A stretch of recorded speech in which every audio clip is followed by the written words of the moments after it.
How's it going, everybody? Welcome to the channel. As always, if you enjoyed the video, don't forget to hit that like and subscribe. It helps out, means a ton. You guys get plenty of fun stuff, not just Ayashimon. We cover plenty of manga on the channel, so stick around, check it out, see if anything else catches your interest. But with that being said, we got to get into it because we got chapter 11 today, and this chapter was awesome. Despite the lack of overall combat, this was easily one of the best chapters so far. Granted, there's only 11, so not a huge pool to beat out, but still, this was a good chapter. I really enjoyed this one. So we start off with Urara, and she's still in her, well, what do they call it? Onibashiri? They call her Onibashiri dash power, which is why she's going so fast right now. I'm guessing her form is like the Onibashiri, and this is their dash power in that form. Either way, doesn't matter. She's in this crazy six-eyed black wolf whatever thing form. And she is flying past people, well, technically kind of flying through people. Yeah, once again, she's going so fast that she's just running straight through some of these low-level dudes, and they're basically just disintegrating in this circular pattern. So yeah, pretty awesome. Either way, she's getting chased by a bat yokai and a ladle yokai. Yes, a ladle, like you scoop stuff with, and yeah. Okay, anyway, her power, her transformation is about to run out. So Ten tells her to duck into the subnade, the subway, the sub area underneath the ground. It's apparently a bunch of, is that a thing in Tokyo? They have a bunch of like underground malls? That's kind of neat. I don't know. I find that kind of interesting. I've never been to an underground mall before. Either way, yeah, he tells Urara to duck down there. Well, she does. She listens. This transformation we can literally see fading away as this is going on. So this is a matter of like last second. They get chased down there by the bat and ladle yokai, but by the time those two yokai get down there, they are nowhere to be seen. I actually like this little detail on the ladle yokai. When we first see him, he only has 2 eyes on the ladle, but when they get down there into the sub-mall thing, he has 5 of them and they're all looking in different directions. I like that. That was neat. Either way, this is when Ten, Urara, and Maruo come floating out of a ceiling. Well, not floating, falling out of a ceiling, and fall to the ground. Ten then informs Urara that he is a Tenjo Sagari, so he has the power to go through ceilings as long as they're connected to another room on the other end, I guess. He couldn't just go through, well, that wouldn't even be going through a ceiling. Yeah, either way, doesn't matter. Well, can he go through the top ceiling? I would think so. Either way, it doesn't matter. Yeah, he can go through stuff. So, he used that to help them escape. As soon as they got into the subway area, I assume he just went through the floor, through the ceiling of the subway underneath, and they were able to escape. So yeah, he does also mention that this is all he can do, but oh well, it was kind of useful in this scenario. And Urara backs him up on this, saying, yeah, you're actually really useful in a pinch. And she's out. Out for 2 whole weeks. Don't worry, it's a super quick 2 weeks. Maruo kind of starts raising his hand up. He starts to wake up. Ten's sitting there like, do you need food? Do you need water? Are you okay? What's going on? Manga! I need manga! You can see Ten's face. She's go, seriously, dude? Alright, whatever, fine. So with all these malls being connected underground, Ten can just use his ability to hop around the mall and get anything they need. Clothes, which he didn't actually use to clothe them. They already had their own clothes, but he used all the clothes to make like a makeshift mat bed for them to sleep on, so that's nice. Yeah, he can go get food and water and all of this other stuff. Manga for Maruo to read while they wait for Urara to wake up. Either way, yeah, that super quick 2 weeks I was talking about, yeah, we get that basically in this time, and then we see Urara have a very quick dream where she sees her father leaving, not saying a word, basically abandoning her like he, well, pretty much did. Anyway, this is when she jolts up out of her sleep, and it has been 2 whole weeks since she is finally awake again. Maruo has been eating and drinking a little bit, but mainly just laying over there reading manga pretty much the whole time, at least according to Ten. I have a reason to believe him. I think we all have reason to believe him. I think that's mostly what Maruo does in his downtime. Anyway, Ten and Urara start discussing the fact that in the newspaper, despite all of the damage, all of the stuff that happened, all of the crap going on in that fight, there's just this teeny tiny little article printed. And this no-name, nobody got the charges and the blame.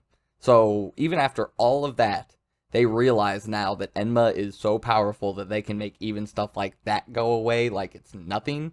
So bare minimum, they have to have some connections to the police, really showing you the level of gang that they are. Ten also mentioned that he tried calling for Hashihime. Remember, he worked for that scam company that used all the phone records and stuff, so he knows how to get a hold of people and find out their phone number and stuff like that. And he called, and the people that picked up said there was no person under that name that worked there. so they can only presume that Hashihime is dead.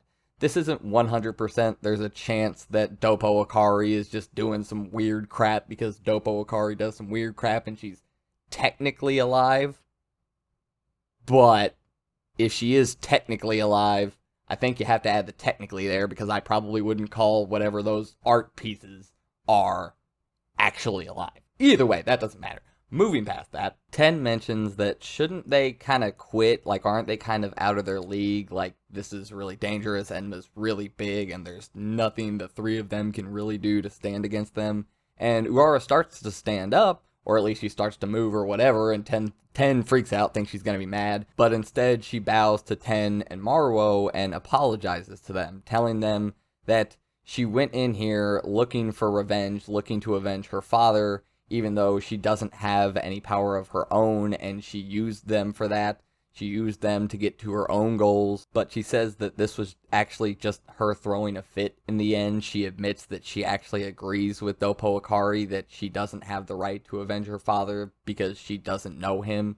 He didn't know her, he abandoned her, she's never met him, she doesn't have a right to what he had. She says that she just wanted somebody to take the anger and the grief out on, and because she did that and dragged everybody else into it without having enough strength of her own, she got Hashihime killed. At least that's where her thoughts were starting to go, and this is when Maruo interrupts and gives her a manga. She asks what it is, and he says it's Monmamon. It's funny. Read it and cheer up. And this is when all of this starts to become a really nice moment, and he tells her to hold her head up. She shouldn't lower her head that easily. She's the boss after all. And he says it's not her fault. The reason they lost is because her bodyguard was not up to snuff. He says he came this far on his own, and he doesn't feel like he's been taken advantage of. And if her dad messed up her whole life, Maruo is one of the people who really, really knows what that's like. And he says that those feelings never really fully go away, and that is why he likes reading manga so much, because it helps him forget about that for a little bit. This is something that I think a lot of people probably could have guessed. I'm especially if you know or familiar with psychology, I didn't really think this far into it or try to guess this, but I'm sure a lot of people could have made the connection between what happened with his father when he was younger and the fact that he delves into manga so deeply. This is not entirely uncommon for people who read a lot of manga, watch a lot of anime, play a lot of video games, do a lot of any one thing. There are plenty of people who really delve into their hobbies because they want to escape reality. They want to escape their actual life. So this is not entirely uncommon, but it's nice to see all of these connections start to form with Maruo's past and why he is the way he is. But at the end of all this, he thanks Urara for being the one who dragged him out of this and tells her that he's gonna help. And after all of this, he also starts talking about how, what's the formality about? We exchanged Sakazuki cups, we're family now, yada yada. 10. Tattoo my back. What? Okay, hang on. Well, we start drawing on it with a marker, and he basically wants 10 to draw Urara's family crest, the one she has on her back, on his back as well. This actually ends up being a really sweet moment, and this is bringing a smile to Urara's face, and she tells Maruo that having the family crest shouldered on your back, and your shoulders, I guess, yeah, that is a really big commitment and a really big deal. Are you sure you're ready for that? Of course Maruo is fully ready for that. Maruo is not going anywhere. He's with Urara till the day he dies. He is ride or die 100%. So Urara actually goes over and wipes her hand like across his back and shoulder, and the whole family of crest appears back there. And both of them are standing there with the crest on their back. Awesome moment, awesome panel. That was super cool. I actually really, really loved that moment. Maruo even mentions during all of this that even if Urara doesn't go back after everything that just happened, he himself is going to go back no matter what. He's way too pissed off about the loss he had to Akari, and he wants a second chance. Whether that's right now, later, probably going to have to be later. If we go back right now, I think we're just going to replay what just happened. Except we're probably not going to have dagger doggy powers to get us out of it. So, yeah, let's take our time on that rematch. Sound good? Okay, anyway, yeah, this is a super awesome moment, and we end off with both of them saying they're not going to let it end like this. They're going to go pay their respects to the Enma Syndicate, but how are we going to do that? The Todoroki Alliance, that's how. Yes, we have a meeting because Urara mentions that, like, we need to gain power. We need to gain a foothold fast. Like, my identity's gonna get out. We can't do this whole stealthy sneaking around thing forever. We're gonna get found out. We gotta make moves now. So the move we make is, like I said, the Todoroki Alliance. What?